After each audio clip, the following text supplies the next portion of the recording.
সকালবেলা ব্রেকফাস্টে কি করব ভেবেই পাই না, তাই ভাবলাম আজকে এটাই বানিয়ে ফেলি আর তোমাদের সাথে একটু শেয়ার করে নিই। তো সকালে ব্রেকফাস্টের জন্য আমি চিড়ে দিয়ে আর দই দিয়ে একটা রেসিপি করব, সেটাই আমি তোমাদের সাথে শেয়ার করব। তো দেখো এখানে আমি চিড়ে নিয়ে নিয়েছি, চিড়েটা ভালো করে পরিষ্কার করে জল দিয়ে ধুয়ে নিচ্ছি। এটা খেলে কিন্তু আমাদের স্বাস্থ্যের জন্যও ভালো, আর গরমের মধ্যে এটা খাওয়া পেটের জন্যও ভালো, কারণ চিড়ে খুবই ভালো জিনিস। আমরা জানি চিড়েটা খেলে কিন্তু অনেকক্ষণ পেটে থাকে আর ঠান্ডা জিনিস। আর টক দইটা তো ভীষণ ভালো, গরমের মধ্যে টক দই খাওয়া তো ভীষণ ভালো, আমরা প্রত্যেকেই জানি। তার জন্য এই চিড়ে দিয়ে টক দই দিয়ে আমি একটা খাবার করব, সেটাই তোমাদের সাথে শেয়ার করব। আমি কিন্তু এটা প্রায়ই ঘরে বানিয়ে খাই আর সবাইকে খাওয়াইও। সকালবেলা ব্রেকফাস্টে যখন তাড়াহুড়া থাকে, খুব রুটি বানানোর সময় হয় না, তখনই আমি এইটা করে দিই। সবাই খুব ভালো আনন্দ সহকারে খায় আর পেটটাও কিন্তু অনেকটা সময় ভরা থাকে। তোমাদের সাথে গল্প করতে করতে চিড়েগুলো দেখো খুব ভালো করে আমি 4-5 বার ধুয়ে নিয়েছি।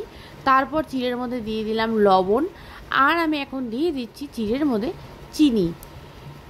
তো চিনি আর লবণ তো আমার দেওয়া হয়ে গেছে। এবার আমি এর মধ্যে দেবো হচ্ছে টক দই। এখানে আমি আমুলের একটা টক দই নিয়েছি, টক দইটাকে আগে একটু কেটে নিচ্ছি। তারপর দেখো এখানে আমি পরিমাণ মতো দিয়ে দেবো টক দই।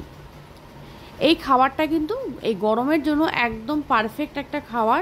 এটা খেলে কারো কোনো সমস্যাই হবে না, পেটও ঠান্ডা থাকবে, গ্যাস অ্যাসিডিটি কোনো প্রবলেমের ব্যাপারই নেই এইখানটায়।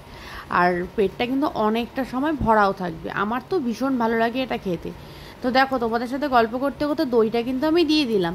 এবার একটা হাতার সাহায্যে আমি ভালো করে এটা মেখে নিচ্ছি।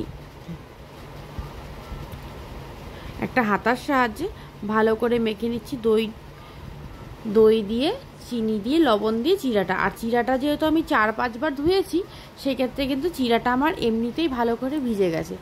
এটাকে আরও একটু টেস্টি বানানোর জন্য আমি এখানে দেখো দিচ্ছি হচ্ছে গুঁড়ো দুধ। এটা না দিলেও চলে, কিন্তু এটা দিলে খেতে স্বাদটা আরও দ্বিগুণ হয়ে যায়, তাই আমি এর মধ্যে গুঁড়ো দুধটাও দিচ্ছি। আর চিড়েটা যেহেতু এত ধুয়েছি, যেহেতু তার জন্য কিন্তু ধুতে ধুতেই আমার চিড়ে নরম হয়ে গেছে, না হলে কিন্তু চিড়েটা একটু ভিজিয়ে রাখতে হয়। আর আমি যে চিড়েটা করেছি এটা হচ্ছে নুনিয়া আতপ চালের চিড়ে। এই চিড়েটা দেখতেও সুন্দর, খেতেও খুব সুন্দর হয়, আর সেন্ট হয় খুব সুন্দর। আর এই চিড়েটা না খুব তাড়াতাড়ি নরম হয়ে যায়, তাই আমার আর ভেজানোর প্রয়োজন পড়লো না। ধুতে ধুতেই চিড়েটা আমার সুন্দর ভিজে গেছে।